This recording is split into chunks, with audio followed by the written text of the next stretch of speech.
পতেঙ্গা সমুদ্র সৈকত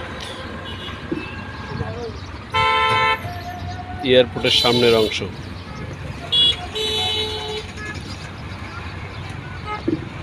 এই শিপটা আগে এখান থেকে কক্সবাজার সেন্ট মার্টিন যাইতো আর কি, এখন যাক না। এটা এখন টুরিস্ট হিসাবে লোকজন আসলে ভিতরে গিয়ে চা খায়, আড্ডা মারে আর কি।